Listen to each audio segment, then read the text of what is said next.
Franchement, ce qui se passe pour le moment, c'est dégueulasse. On voit que l'homme noir, l'homme africain, est sous et rabaissé. Il n'a aucune parole, sa cerveau ne compte pas, sa vie ne compte pas. Et ça, il faut vraiment faire quelque chose. Le seul truc que j'ai à dire, c'est qu'il faut que ça s'arrête. La vérité, il faut que ça s'arrête. Il faut que, en tout cas, les personnes qui subissent ça, il faut qu'ils restent fortes et qu'il faut savoir que tout le monde est derrière eux. Tout le monde est derrière eux et qu'il faut vraiment rester fort parce que ça ne doit pas les atteindre mentalement, moralement. La majorité des personnes exerçant ce métier font ce genre de choses. Alors qu'ils sont censés nous protéger et avoir un minimum de recul sans agressivité, vous voulez dire? Ils sont censés avoir le rôle de protection et là on ne le ressent vraiment pas. Et il n'y a pas que aux États-Unis que ça se passe, il y a aussi en France et quelques mois en Belgique heureusement. Mais oui, je trouve ça choquant. Il y a brutalité et brutalité. Quand il s'agit de faits vraiment de grande délinquance, que la police intervienne, je suis d'accord. Mais pour qu'un citoyen se fasse tuer pour une raison de couleur de peau, je trouve ça un crime contre l'humanité. C'est tout. Votre couleur et la mienne sont à égalité. La chose qu'on peut faire, c'est justement juste amplifier la voix des personnes qui sont noires et qui veulent s'exprimer sur le sujet. Et nous, c'est marrant parce que justement, avant que vous interveniez, on était en train de parler de ce sujet-là. On parle que de ça depuis des jours et des jours et des semaines et toute notre vie en fait. C'est révoltant qu'en 2020, qu'il y ait encore ce genre de combat. Je veux dire, c'est une couleur de peau. Je ne sais pas pourquoi les gens ne font que nous attaquer. On se dit, ça peut nous arriver à nous. Vous habitez en Belgique? Oui, moi j'habite en Belgique. Et est-ce qu'en Belgique, vous avez aussi cette sensation que ce genre de choses se passe? Ça, pour être honnête, moi je dis vive voix, oui. Oui. Honnêtement, mais allez, c'est juste que aux États-Unis, il y a mort d'homme, mais ici, même la mort de l'esprit, c'est aussi une mort pour moi. Parce que il y a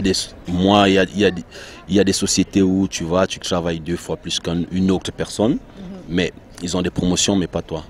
Ça, c'est aussi tuer quelqu'un par rapport à sa race, par rapport à son ethnie et tout. Est-ce que vous avez déjà vous-même vécu cette expérience de racisme quelconque, que ce soit par la police ou dans d'autres domaines, à l'école, au travail? Oui, par exemple, il n'y a pas si longtemps que ça, genre, on a eu des problèmes avec des voisins et le père est venu devant chez nous pour commencer à nous insulter de singes et de guenons. Ça, j'ai pas compris. J'ai pas compris pourquoi il a fait ça. Mes amis à moi, ils ont déjà subi des contrôles assez violents, mais Dieu merci, il n'y a jamais eu de blessés, mais ils ont déjà eu affaire à la police, à des violences policières, même moi déjà. Même moi qui suis une femme. Hein, est-ce que vous pouvez nous faire partager votre expérience justement? Oui, en fait on était juste posés à la station de métro Trône. Et tout d'un coup, il y a 3 policiers qui sont arrivés et qui nous ont demandé de montrer nos papiers. Bien évidemment, on a demandé pourquoi, vu qu'on n'a rien fait, on attendait juste nos métros. Et ils ont commencé à nous menacer, que si on ne donne pas nos cartes d'identité, ils vont nous emmener, etc., etc. Et vu que j'étais avec mes potes, que je considère vraiment comme mes grands frères, les esprits ont commencé à s'échauffer. Ils nous ont tous mis contre le mur du métro. Et il y avait plein de tantines dans le métro qui se demandaient ouais, qu'est-ce qui se passe. Et au final, on a dû donner nos cartes d'identité. On est resté, je crois, 1 heure. Et voilà quoi. Enfin, ils devraient savoir que c'est des citoyens comme les autres, même si c'est la police, et ils n'ont pas à tuer les autres parce qu'ils ont envie de tuer en fait. Genre, il y a des règles et on peut pas enlever une vie noire parce que voilà, le noir ne mérite pas de vivre. C'est pas comme ça que ça se fait. Il faut essayer de faire quelque chose qu'on n'a pas encore fait, parce que si on fait tout le temps la même chose, ça va pas marcher. Donc il faut essayer de faire quelque chose qu'on n'a pas encore fait. Qu'est-ce qu'on n'a pas encore fait? Après, c'est pas quelque chose de bien, mais moi, à mon avis, il faut faire comme en Amérique. Il faut utiliser la violence, parce que j'ai l'impression qu'il n'y a que par ce moyen-là qu'on va se faire entendre. On a essayé de parler, on a essayé de faire les choses, mais en fait, ça ne va pas parce que même l'État ne veut pas discuter, en fait.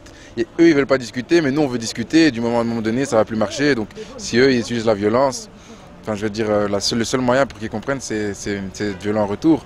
C'est un mal pour un bien, parce que ça a vraiment réveillé les gens. Voilà. Je suis vraiment contente qu'enfin ça arrive, parce que j'ai l'impression que maintenant les gens commencent à se réveiller, vraiment à bouger, faire les choses et tout, même on voit et tout sur les réseaux sociaux, tout le monde en parle et tout, ça fait du bien quoi. Dans le système, il y a des personnes qui ne se rendaient pas compte des privilèges qu'ils avaient. Et grâce à cette histoire, en fait, ça met en lumière les privilèges qu'ils avaient, ils commencent à réaliser en fait. Parce qu'auparavant, il y en avait qui, ça ne les concernait pas tellement. Voilà, et là, on voit que... C'était quoi All Lives Matter, c'est ça? Tu vois, c'est ça. En fait, c'est ça que les gens ils oublient qu'en fait la cause de base c'était nous en fait, les Noirs. Donc là, on est en train de parler enfin pour nous, les Noirs. On dit pas que on peut pas se réunir tous ensemble. Oui, on se réunit ensemble, mais de base, la vraie cause c'est nous. C'est pour notre couleur, notre culture, notre histoire. Et là, ça fait du bien. Tout le monde parle, tout le monde s'y met. Et j'espère que ça va changer quelque chose, quoi. Vraiment, j'espère.